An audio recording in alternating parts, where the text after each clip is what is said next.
जय हिंद। मीडिया वार्ता कार्यक्रम देख रहे हैं आप और मैं हूं आपके साथ प्रीति सिंह। जैसे कि आप सभी जानते हैं कि मीडिया वार्ता में हम हर बार किसी ना किसी अहम मुद्दे पर बात करते हैं, तो इस बार का हमारा मुद्दा है बूंद बूंद में जीवन। देखिए, इस विषय पे हम चर्चा क्यों कर रहे हैं, क्योंकि जल की आवश्यकता को हमें समझना होगा। क्योंकि अगर हमारे पास जल नहीं होगा तो आने वाली जनरेशन के लिए उसको देने के लिए हमारे पास कुछ नहीं होगा। शास्त्रों में कहा भी गया है कि पृथ्व्याम त्रीणि रत्नानि जल मनम सुभाषितम, अर्थात पृथ्वी पर 3 ही रत्न श्रेष्ठ हैं, जल, अन्न और शुभवाणी। और आज 21वीं सदी में हम इन तीनों से ही कहीं ना कहीं दूर होते जा रहे हैं। सबसे पहला रत्न है हमारा जल। इसी के विषय में आज हम चर्चा कर रहे हैं। और जैसे कि आप सभी जानते हैं कि हमारी पृथ्वी का 75% हिस्सा उस पर जल मौजूद है और उसमें से कुछ ही प्रतिशत जल पीने योग्य है, लेकिन उसकी आवश्यकता को, उसकी उपयोगिता को भी हम नहीं समझ रहे हैं। इसकी उपयोगिता अगर हमने आज भी नहीं समझी तो वो दिन दूर नहीं जब हमारी जनरेशन खत्म हो जाएगी और हमारे पास कुछ भी नहीं बचेगा। बूंद बूंद में जीवन विषय पर चर्चा करने के लिए आज हमारे साथ स्टूडियो में है स्वामी विवेकानंद सुभारती यूनिवर्सिटी से प्रोफेसर एवं डीन डॉक्टर नीरज करण सिंह, जो कि पत्रकारिता एवं जनसंचार विभाग के साथ साथ faculty of arts and social science के डीन भी हैं। सर, आपका बहुत बहुत स्वागत है आज के कार्यक्रम में। सर, जैसे कि आप जानते हैं कि आज के हमारे कार्यक्रम में हम जल की उपयोगिता यानी कि बूंद बूंद में जीवन विषय पर बात कर रहे हैं, तो सबसे पहले आपसे यही जानना चाहूंगी कि इस विषय की उपयोगिता क्या है, इस विषय में आपका क्या कहना है? देखिए, इस विषय को 2 तरीके से मैं सिद्ध करने की कोशिश करूंगा, प्रयास करूंगा। भारतीय दर्शन में शीत जल पावक गगन समीरा 5 तत्वों से बना शरीर। मानव के शरीर की संकल्पना ही 5 तत्वों से मानी गई जी। और ये भारतीय दर्शन नहीं, विज्ञान भी इस बात को कहता है कि शरीर के अंदर 5 तत्व समाहित हैं और जिसमें अगर सबसे ज्यादा प्रबल कोई तत्व है तो वो जल है जी। उदाहरण, विज्ञान कहता है, हमारे शास्त्र कहते हैं कि मानव शरीर के अंदर 70% भाग जो है वो पानी से बना है। जी बिल्कुल। अगर पानी से बना है तो जल की अहमियत क्या है शरीर के अंदर आप समझ सकते हैं। तो ये शरीर की बात है। लेकिन जब जीवन तलाशने के लिए हम निकलते हैं तो कोई भी बड़े से बड़ा वैज्ञानिक, कोई भी बड़े से बड़ा एजेंसी, चाहे वो नासा की बात कर लीजिए, इसरो की बात कर लीजिए, किसी भी देश के उस वैज्ञानिक या अंतरिक्ष में जीवन को तलाशने के लिए जो संस्थाएं बनी हैं उनकी बात कर लीजिए, चाहे चंद्रमा पे जाइए, चाहे मंगल पे जाइए या किसी भी दूसरे ग्रह पर जाइए, वैज्ञानिक या विज्ञान सबसे पहले क्या तलाशता है कि उस ग्रह पर जीवन के लिए पानी अगर मिल जाएगा तो जीवन संभव है जी। तो जीवन को तलाशने के लिए सबसे पहले क्या है? जल। जल। अगर जल मिल गया तो वहां पर जीवन का अस्तित्व हो सकता है जी। तो जीवन के अस्तित्व को तलाशने के लिए आप पानी पे जा रहे हैं, जल को तलाश रहे हैं। शरीर का 70% भाग जो है जल से बना है। तो जल की कितनी बड़ी उपयोगिता हमारे जीवन में है। नारा आपने सुना होगा, जल है तो कल है। मैं कहूंगा जल है तो ये थल है और जल है तो बल है जी। यानी कि आज आप इस कार्यक्रम के जरिए ये कहना चाहते हैं कि नारा तो पहले से दिया गया है कि जल है तो कल है, लेकिन आप ये कह रहे हैं कि जल है तो बल है और जल है तो थल है। सर, इस कॉन्सेप्ट को थोड़ा सा मैं समझना चाहूंगी कि आप जिस बात को कह रहे हैं उसके पीछे आपका तर्क क्या है? देखिए, भारत के अंदर जब हम जल की बात करते हैं जी, और इसका कारण क्या है वो मैं आपको बताने की कोशिश करूंगा। ये सभी विद्वान कहते हैं कि आने वाला जो महासमर होगा या विश्व युद्ध होगा जी, तो कहीं ना कहीं उसका कारण जो है उसके तत्व में, उसके गुण में, उसके जड़ में जल होगा। जल के कारण ही महासमर हो सकता है। ऐसी कल्पना संकल्पना विद्वानों ने की। और अगर ऐसा हुआ तो इसका निर्धारण कौन करेगा? निर्धारण वो करेगा जिसके पास में जल होगा जी। तो जल संरक्षण कितना अहम हो सकता है। मैं इससे भी अभी की बात करता हूं, 21वीं सदी की बात करता हूं कि जल के महासमर तो परिकल्पना है, हो सकता है और यह भी तय नहीं है कि ना हो जी। क्योंकि उससे पहले मानव अगर सचेत हो गया और उसका संरक्षण करना प्रारंभ कर दिया तो ये समस्या उत्पन्न ही नहीं होगी जी। और होनी भी नहीं चाहिए जी। मानवता के लिए युद्ध नहीं होना चाहिए, मानवता के लिए जीवन की संभावनाओं को तलाशना चाहिए जी। लेकिन एक समर जो अभी चल रहा है उसकी ऊपर बात किए जाने की आवश्यकता है जिसे आप कहेंगे डेटा महासमर। डेटा सर, यहाँ हम जल विषय पर बात कर रहे हैं और आप डेटा विषय को यहाँ पर बात कर रहे हैं। मतलब इन दोनों के बीच में रिलेशन क्या है कि ये दोनों इतना खास हो गए हैं? बहुत बड़ा संबंध है, बहुत बड़ा संबंध है। वो दिखता नहीं है, हमारी जो खुली आंखें उनसे दिखेगा, इसके लिए एनालिसिस करना पड़ेगा। वो एनालिसिस मैं आपको बताऊं। हम और आप मोबाइल फोन पर लगातार व्यस्त हैं। पहले कुछ एमबी इस्तेमाल करते थे, उस एमबी से हम जीबी पर आए, ठीक है, कुछ जीबी में हमारा पूरे महीने भर का काम हो जाया करता है जी। आज आपको पता है औसतन पूरे विश्व में एक आदमी जो इंटरनेट इस्तेमाल कर रहा है वो 25 जीबी कर रहा है। 25 जीबी एक आदमी औसतन, और भारत में ये संख्या और ज्यादा बढ़ती जा रही है लगातार। वो जो इंटरनेट इस्तेमाल कर रहा है या वो जो फेसबुक पर, यूट्यूब पर, इंस्टाग्राम पर, लिंक्डइन पर या जितने भी सोशल मीडिया पर जो वो एक्टिव है, आप और मैं लगातार एक्टिव है। हमारा जरा से भी मोबाइल फोन पर एक जरा से भी बैल बजती तो हम तुरंत उठा के देखते हैं कि किसी का संदेश है जी। हमारे जीवन का अहम हिस्सा बनता जा रहा है इंटरनेट। मतलब ये है कि आने वाले वक्त में हम लोग जब हमारे घर पर कोई आया करता था, हमारा कोई गेस्ट आया करता था, तो हम उससे पानी पूछा करते थे, हम उसे ठंडा लेने की बात किया करते थे, हम उसे चाय पिलाया करते थे। अब आने वाला दौर कहीं ऐसा ना हो कि जब हमारे पास में गेस्ट आए तो हम उससे पहले ये बताएं कि कौन सा वाईफाई लेंगे आप जी, है ना। तो वाईफाई एक ऐसी चीज हो जाएगी कि सबसे पहले अगर आप घर में आए तो सबसे पहले उसके मोबाइल फोन पर इंटरनेट पर वाईफाई जोड़िए, उसके बाद में पासवर्ड डालिए, उसके बाद उसको कनेक्ट करके दीजिए। मुझे लगता है कि वो भी इतना ही खुश हो जाएगा कि वाह, फ्री का वाईफाई मिल गया। ऐसी स्थिति जब बन रही है तो मैं आपको बताना चाहूंगा कि ये सारा का सारा काम आप इंटरनेट इस्तेमाल कर रहे हैं, हम लोग इंटरनेट पर वीडियो अपलोड कर रहे हैं, हम इंटरनेट पर देख रहे हैं, हम गाना सुन रहे हैं, हम जो है कुछ पढ़ रहे हैं, हम कुछ नहीं तो एंटरटेनमेंट कर रहे हैं। आपको पता है कि इन सब के पीछे ये सब चीजें, इंफॉर्मेशन हमारे पास में आ कहां से रही होगी? या हमारी सारी जानकारियां कहां पर सेव है? उसे डाटा सेंटर कहते हैं जी। वो देश विदेश, अमेरिका या बड़े देशों के अंदर स्थापित है। माइक्रोसॉफ्ट जैसी कंपनी के, एरिक्सन जैसी कंपनी के, फेसबुक जैसी कंपनी के, गूगल जैसी बड़ी कंपनी के, इन सब के डाटा सेंटर हैं। अब वो इतने बड़े डाटा सेंटर हैं कि पूरे विश्व भर का जितना डाटा है उनके पास में सेव है जी। फेसबुक पर जितने भी लोग लॉग इन करके अपना अकाउंट तैयार करते हैं, उनकी इंफॉर्मेशन कहां जाती है? वो फेसबुक के उस डाटा सेंटर पर। यूट्यूब के जितने भी लोग यूट्यूब पर अपना चैनल बनाते हैं, यूट्यूब पर वीडियो डालते हैं, मेरे ख्याल से खरबों वीडियोस जो है डेली अपलोड होती है, डाउनलोड होती है जी। तो उस डाटा को कहां पर रखा जाता होगा? अभी बीच में आपने एक खबर देखी होगी कि YouTube का जो डाटा सेंटर था वो बैठ गया, अभी कुछ कुछ साल पहले आई थी जी। लेकिन उसके बाद में वो रिकवर हुआ, तो कुछ दिनों तक YouTube का कोई भी काम नहीं हो पाया।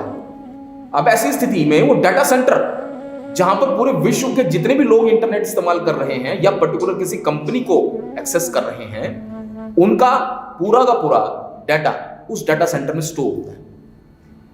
वो एक बड़ी बड़ी मशीनें होती हैं, उन मशीनों से ऊष्मा निकलती है जी। अब उस ऊष्मा को शांत करना बहुत जरूरी, नहीं तो जितना भी जो डाटा के लिए आपने इक्विपमेंट लगाए हुए सब के सब हैंग हो जाएंगे। बिल्कुल। उस ऊष्मा को शांत कैसे किया जाए? ऊष्मा को जो शांत किया जाता है वो बड़े बड़े एसी, लिक्विड या एयर कंडीशनर से किया जाता है। अब इतने बड़े एयर कंडीशनर को अगर आप लगाएंगे तो एयर कंडीशन ऊष्मा को शांत करने के लिए जो वो ऊष्मा निकालेगा, उत्सर्जित करेगा, वो ग्लोबल वार्मिंग जी सब जी।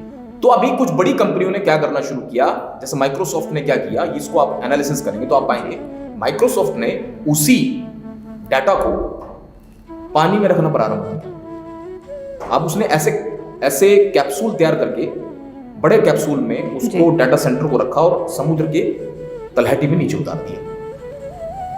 तो आपको जो ऊष्मा थी वो शांत हो गई जी।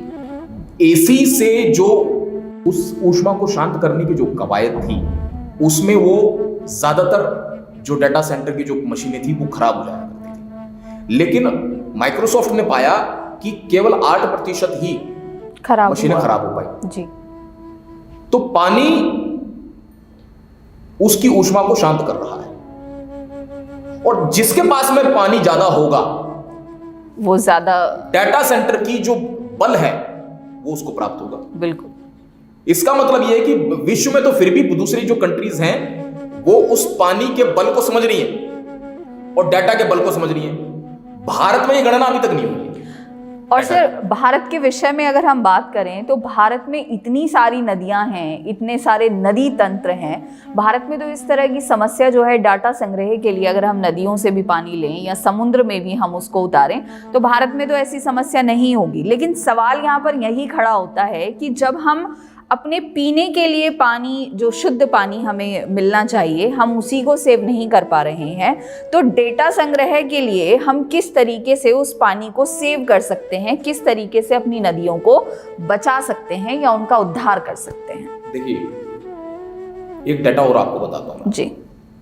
एक आंकड़ा है कि अगर आप 1 GB इंटरनेट इस्तेमाल कर रहे हैं, चाहे वो एक दिन में कर रहे हैं या महीने में कर रहे हैं, जी ठीक है, या घंटों में 1 GB को इस्तेमाल करके खत्म कर देंगे, आपको पता है 1 GB डाटा जो आपने इस्तेमाल किया किसी भी तरीके से, उसका पानी का फुटप्रिंट कितना है?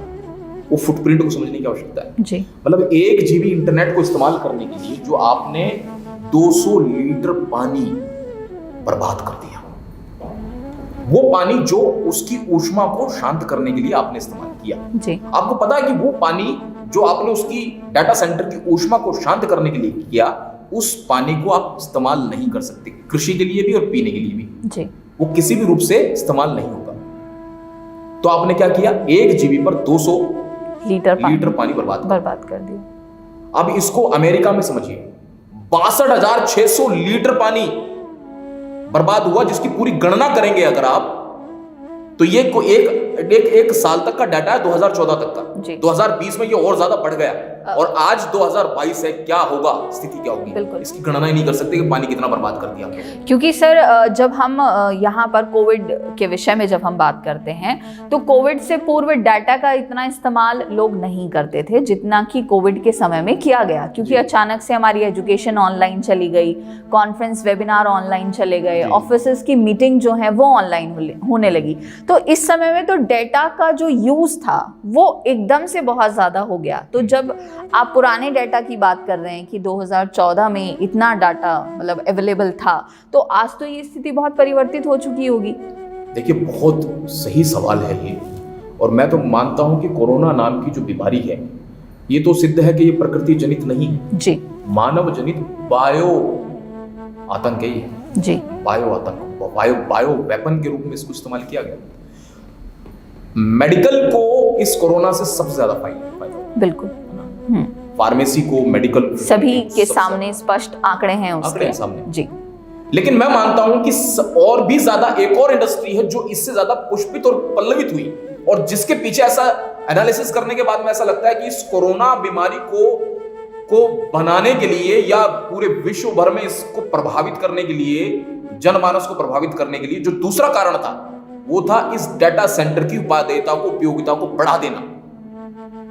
क्योंकि इस पूरे लॉकडाउन में पूरे विश्व भर में, आंकड़े बोलते हैं, पूरे विश्व भर में सबसे ज्यादा इंटरनेट इस्तेमाल हुआ, क्योंकि सबके सब लोग घर में थे, घर में हाउस अरेस्ट थे, घर बैठकर उन्होंने ऑनलाइन चीजों को देखना, ऑनलाइन कक्षाएं लेना, ऑनलाइन मीटिंग्स करना, ये बहुत बहुतायत बढ़ा दिया। तो क्या हुआ, जितने भी डाटा सेंटर थे वो बढ़ाने पड़े, डाटा सेंटर के साथ में इंटरनेट का इस्तेमाल बढ़ा, इंटरनेट का इस्तेमाल बढ़ा तो फुटप्रिंट, वाटर खराब हुआ जी। अगर मैं तो आपको इतनी संजीदगी से बोलना चाहूंगा सभी को कि अगर आपको इंटरनेट पर जरा सा भी काम नहीं है, आप उसका इस्तेमाल नहीं कर रहे हैं, तो आपको अपना डाटा बंद कर देना चाहिए। क्योंकि 1 GB डाटा जो आप इस्तेमाल कर रहे हैं वो अगर बचता है तो आपने 200 लीटर पानी पीने योग्य पानी बचाया है, सेव कर दिया आपने। सेव कर दिया आपने पानी जी। और वो 200 लीटर आने वाली जनरेशन के लिए बचाया आपने, अपने लिए नहीं बचाया। जी। तो ये अस्तित्व का मुद्दा है। और जब हम भारत में डेटा सेंटर की बात करते हैं तो ये तो गणना ही नहीं हुई अभी तक, तो कितना भयावह स्थिति होगी। इसलिए जल को बचाने की बहुत बड़ी आवश्यकता है। इसलिए जल बचेगा तो थल बचेगा जी। इसलिए जल अगर होगा तो हम सब चीजें कर पाएंगे।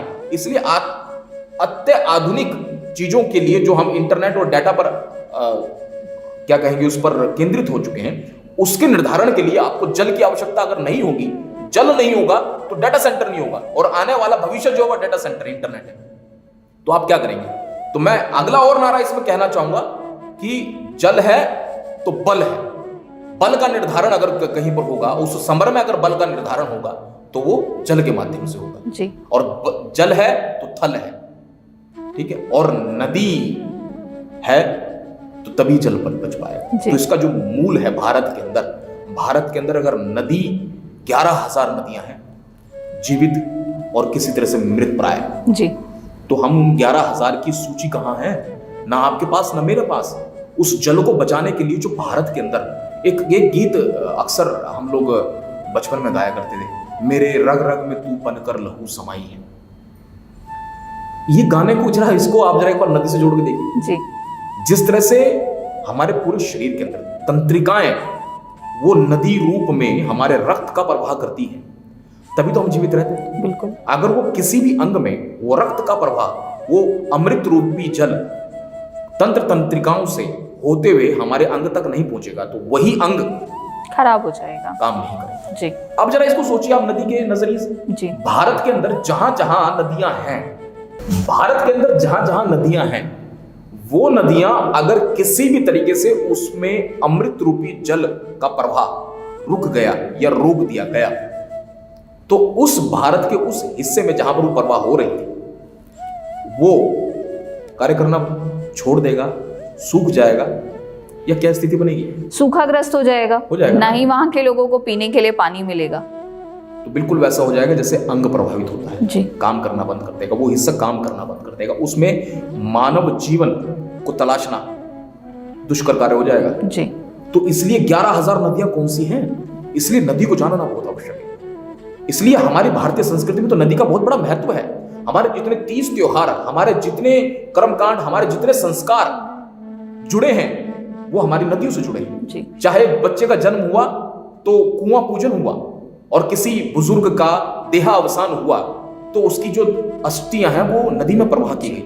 जितने भी संस्कार हैं उन सबको देख लीजिए आप, नदी, आप जल के बगैर कर ही नहीं सकते। आप जल के बगैर आप होली नहीं मना सकते, जल के बगैर आप दीपावली नहीं मना सकते, जल के बगैर आप दूसरे जो त्योहार हैं हमारे वो कोई भी पूर्ण नहीं हो सकते।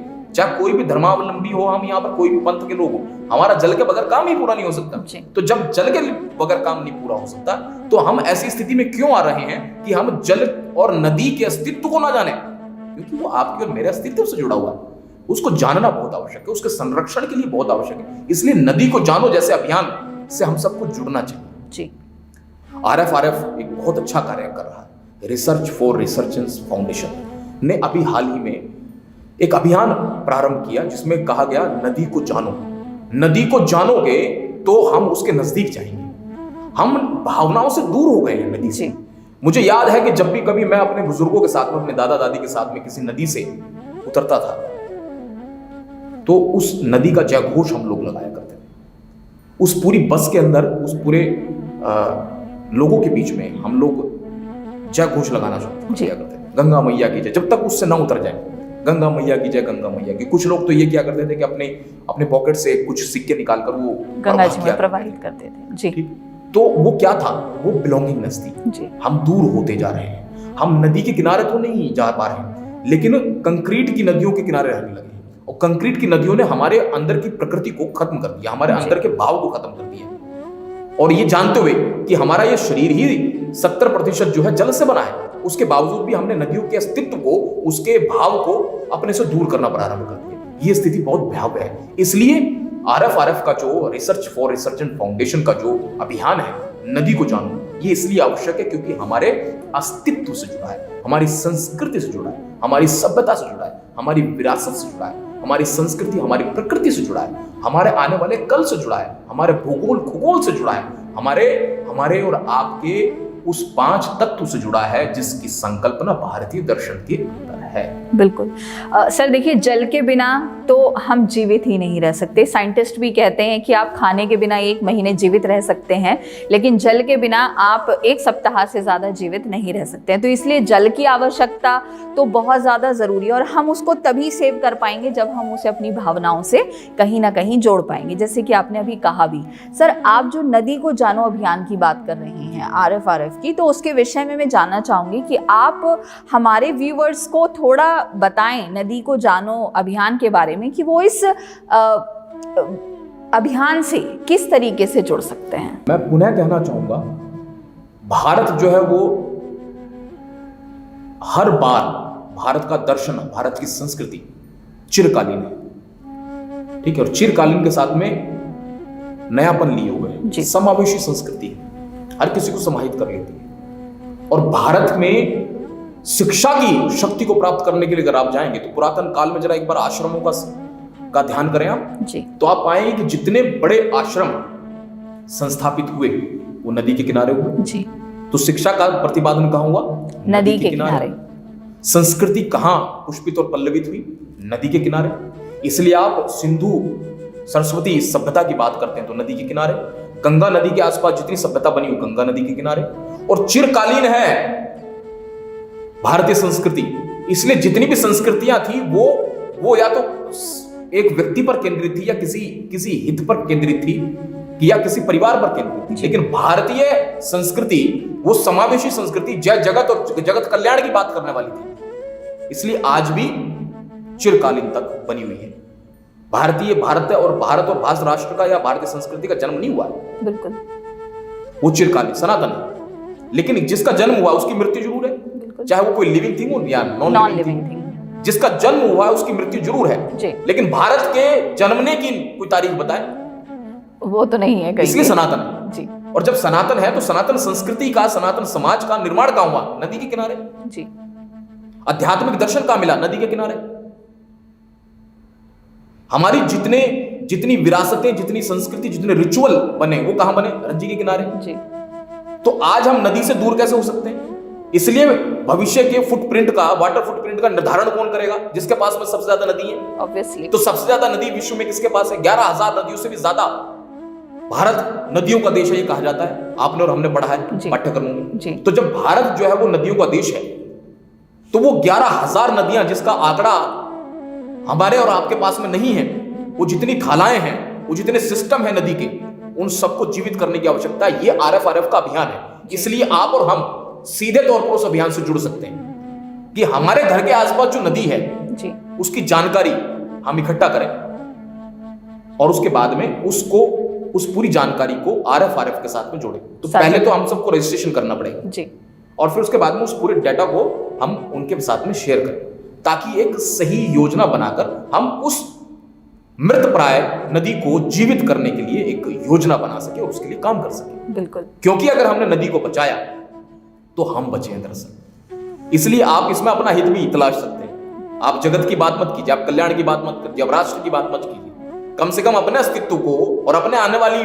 पीढ़ी के अस्तित्व को बचाने के लिए तो कम से कम हमें नदी के नजदीक जाना पड़ेगा। बिल्कुल। कितने लोग हैं जो आज यमुना नदी के अंदर बैठकर जो है आचमन कर सकते हैं? कोई भी नहीं। उसको बर्बाद करने वाला या उसको दूषित करने वाला कोई और नहीं है, हम और आप हैं जी।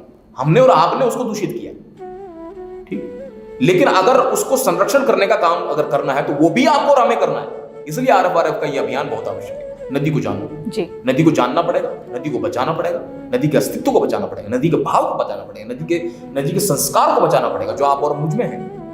अगर वो 70% हिस्सा जो हमारे शरीर का है वो दूषित ना हो, इसलिए हमें नदी को बचाना पड़ेगा। इसलिए नदी के अभियान को से जुड़ना पड़ेगा, नदी को जानना पड़ेगा जो हमारे घर के आसपास है, उसी के पास। मैं ये नहीं कह रहा कि आपको पूरे विश्व भर में, पूरे देश भर में जाकर आपको नदियों के लिए काम करना है। मैं कह रहा हूं कि आपके घर के नजदीक जो सबसे पहले नदी पड़ती है उसके बारे में उतने हिस्से में जानने की आवश्यकता जितने हिस्से में आपके आसपास वो बह रही है जी, उतने में आप जानिए। एक बार जरा जानेंगे तो आप पाएंगे कि वो नदी आपके अस्तित्व से ही जुड़ी हुई है, आपकी तो अपनी बात कर रही है। बिल्कुल, उसके कारण ही औषधि है। नदी में जल बह रहा है इसलिए फसल है, नदी में जल बह रहा है इसलिए जो क्या नाम वृक्ष हैं, और वृक्ष अगर हैं तो ऑक्सीजन है, ऑक्सीजन है तो हम वो कहीं ना कहीं श्वास लेते सभी चीजें जो हैं वो एक दूसरे के साथ इंटरकनेक्टेड हैं, और अगर पानी नहीं होगा, जल नहीं होगा, तो ये चीजें हमारे लिए पॉसिबल होंगी ही नहीं। इसलिए भारत में सदी के बाद सदियां हैं, सदियां बीत गई हैं, सदी चल रही है, सदी आएंगी, सदी दर सदी है, क्योंकि नदी है। बिल्कुल। और अगर नदी नहीं होगी तो सदियां नहीं होंगी। और अपनी सदी को बचाना है, इस सदी को बचाना है, आने वाली सदियों को बचाना है, तो हमें नदी को बचाना होगा। इसलिए सदी दर सदी है, क्योंकि नदी है। नदी है। तो आज हमें ये संकल्प लेना होगा कि नदी को हमें बचाना ही है, क्योंकि नदी से हमारे संस्कार जुड़े हैं, नदी से हमारे भाव जुड़े हुए हैं, और नदी ही है जो हमें जीवन दे सकती है, जीवन दायिनी है, हमें बचा सकती है। मैं आशा करती हूँ कि आज का कार्यक्रम आपको बहुत पसंद आया होगा। अगर इस कार्यक्रम को लेकर आपके कोई भी कमेंट्स हैं, कोई भी व्यू है, तो आप हमारे साथ साझा कर सकते हैं, क्योंकि सर ये कार्यक्रम का एक लिमिट टाइम होता है। तो फिर भी मैं आपसे जानना चाहूंगी कि अंत में आप क्या कहना चाहेंगे? मैं अंत में जो है, क्योंकि मैं कवि हृदय हूं जी, कुछ पंक्तियां मैंने लिखी, मैं उससे इसका समापन करना चाहूंगा कि नदी को जानो क्योंकि इसमें अस्तित्व जुड़ा है, नदी को जानो क्योंकि इसमें व्यक्तित्व और कृतित्व जुड़ा है, नदी को जानो क्योंकि ये सभ्यता की जड़ है, नदी को जानो क्योंकि ये राष्ट्र का धड़ है, नदी को जानो क्योंकि ये संस्कृति है, नदी को जानना पड़ेगा क्योंकि ये प्रकृति है, नदी को हम सबको जानना पड़ेगा क्योंकि ये धर्म है, नदी को हम सबको जानना पड़ेगा क्योंकि ये कर्म है। नदी जीवन का मनोहार है, नदी ही तीज पर्व त्योहार है, जो इसके करीब है वही सफल है, क्योंकि ये हमारी फसल है, ये पीढ़ियों का सामर्थ्य है, ये व्यापार उद्योग हमारा अर्थ है, गुरु की दीक्षा का स्रोत है, ज्ञान विज्ञान शिक्षा से ओतप्रोत है, इसके प्रवाह में कंकर दर कंकर है जी, इसके प्रवाह में कंकर दर कंकर है, इसके हर कंकर में शंकर है, इसके हर कंकर में शंकर है। जी। तो आपने जो है गंगा मैया को और भोले बाबा को और नदी को इतने प्यारे शब्दों के साथ पिरोया है कि मुझे लगता है कि हमारे व्यूअर्स को ये आपकी कविता बहुत पसंद आई होगी, और वो इस कविता से अपने जीवन में कहीं ना कहीं सीखेंगे भी कि अगर जल है तो ही सब कुछ है, अगर जल नहीं है तो हमारे पास कुछ भी नहीं है। सर बहुत बहुत धन्यवाद आपका अपना कीमती समय हमें देने के लिए और हमारे दर्शकों को इस विषय से रूबरू कराने के लिए। बहुत बहुत धन्यवाद।